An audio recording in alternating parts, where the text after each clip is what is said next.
और इस वक्त एक बड़ी खबर आ रही है, यूनुस ने बांग्लादेश में आपात बैठक बुलाई है। अशांति की समीक्षा के लिए यह बैठक बुलाई गई है। दरअसल वहां पे तख्ता पलट की अटकलें लगाई जा रही थी। इसके बीच ये बैठक काफी महत्वपूर्ण हो जाती है और फिलहाल वहां शेख हसीना के तख्ता पलट के बाद इन्हीं की अगुवाई में बांग्लादेश आगे बढ़ रहा था, लेकिन अब जिस तरीके से वो पाकिस्तान की गोद में बैठ गए हैं और वहां पे खबर आ रही थी कि सेना तख्ता पलट कर सकती है, जिसके बाद यूनुस ने बांग्लादेश में आपात बैठक बुलाई है और जिसमें खबर है कि अशांति की समीक्षा को लेकर वो बैठक करेंगे। ये आपात बैठक बुलाई गई है तख्ता पलट के अटकलों के बीच ये बैठक। और अब बांग्लादेश के हालात जिस तरीके से गंभीर होते जा रहे हैं, माना जा रहा है कि बहुत जल्द सेना यहाँ पे तख्ता पलट कर सकती है। और पाकिस्तान चीन के गोद में ये खेल रहे थे और भारत विरोधी नीतियों के ये लंबरदार बने थे। इन सब के बीच सेना ही इनसे नाराज चल रही है और अंदर की खबर तो ये है कि सेना के अंदर से जो जानकारी आ रही है कि तख्ता पलट की तैयारी है। और हमारे साथ retired group captain BN Jha sir जुड़ रहे हैं। बीएन झा सर, बहुत बहुत स्वागत है। अब इस आपात बैठक को आप कैसे देखते हैं? यूनुस साहब तो बैठक बुला रहे हैं, यानी अपने ही जाल में फंसते नजर आ रहे हैं क्या? ये बांग्लादेश की स्थिति काफी डमाडोल चल रही है और जिस तरह से तख्ता पलट की खबर आपने बताई हुई है और पिछले 2-3 दिन से इसका एक अनुमान लगाया जा रहा था जी, तो लगता है कि कहीं न कहीं सेना और यूनुस के बीच में काफी बड़ी एक दरार है जी। अब सेना, जहां तक सवाल है, बांग्लादेश की सेना अभी वो तख्ता पलट के लिए यूज टू नहीं है। जैसे पाकिस्तान में आप देखते हैं कि हमेशा सेना जो है वो अपनी एक लाइन खींची रखती है। हाँ। ये बांग्लादेश में ये इतना अभी हुआ नहीं है जी। लेकिन फिर भी बांग्लादेश की जो सेना है काफी समर्थ है और दूसरी तरफ यूनुस न तो किसी एक राजनीतिक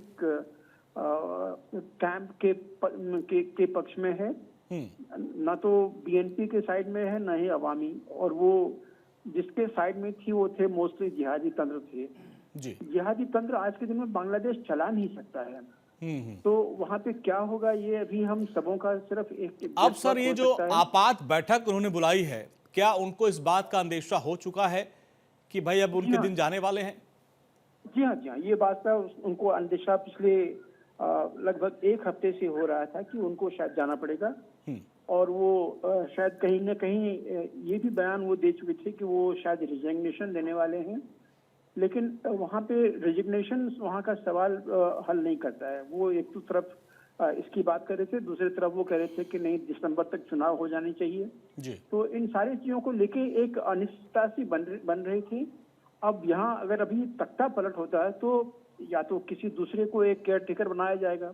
यूनुस तो अभी सिर्फ एक केयर टेकर थे जी। या तो किसी और को केयर टेकर बनाया जाएगा या फिर वहाँ पे चुनाव का एक नया डिसीजन होगा जो कि जल्द हो जी। जल्द भी बांग्लादेश में हो नहीं सकता है क्योंकि वो बीएन झा सर, एक चीज और जानना चाहेंगे। जब शेख हसीना वहाँ पे प्रधानमंत्री थी, जब आंदोलन की शुरुआत हुई थी, तमाम जो छात्र गुट थे उन्होंने आंदोलन किया था और शेख हसीना को वहां से भागना पड़ा था।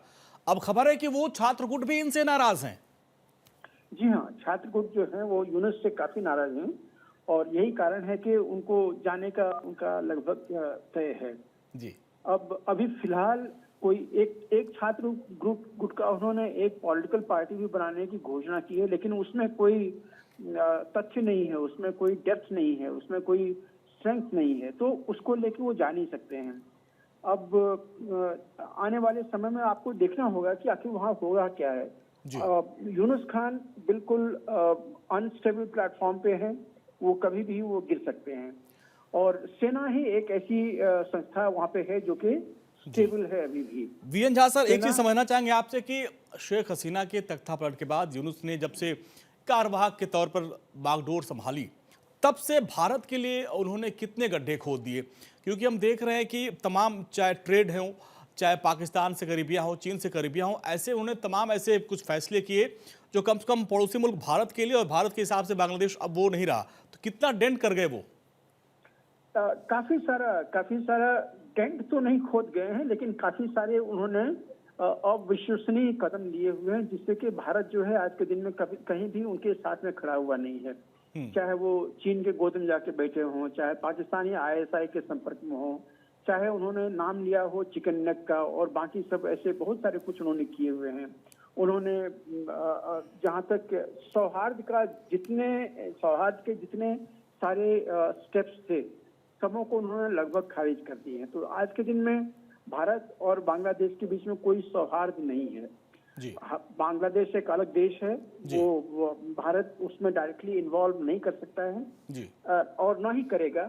लेकिन वहाँ के जो केयरटेकर गवर्नमेंट है, जो यूनिस का जो गवर्नमेंट है, उसको आज के दिन में देखना पड़ेगा। वो काफी डवाडोल स्थिति में है। अधिक से अधिक जो सबसे आसान दिखाई दे रहा है वो कि जो सेना है उसकी वो सत्ता संभालेगी वहाँ पे, एक कोई और केयर टेकर को लाएगी, चाहे वो सैनिक बैकग्राउंड से हो या कोई और हो, और फिर उसके बाद कहीं न कहीं संभालने की कोशिश करेगी, क्योंकि ऐसी अनिश्चितताओं में बांग्लादेश चल नहीं सकता है। और रोज के रोज एक अलग तरह के जो कॉन्स्पिरेसी है, वो कॉन्स्पिरेसी थ्योरी वहाँ पे पैदा लेती है।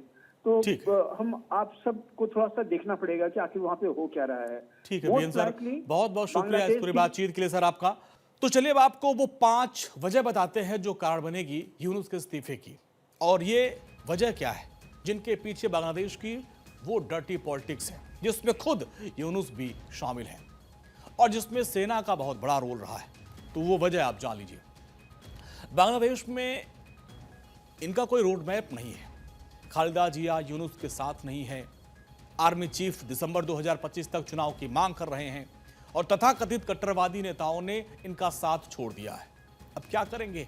उधर म्यांमार के रखाइन कॉरिडोर को लेकर भी विवाद शुरू हो चुका है। तो ये 5 बड़ी वजहें हैं जिसको लेकर आपने कुछ दिन पहले खुद सुना होगा कि यूनुस साहब बोल रहे हैं कि भाई मैं इस्तीफा दे दूंगा।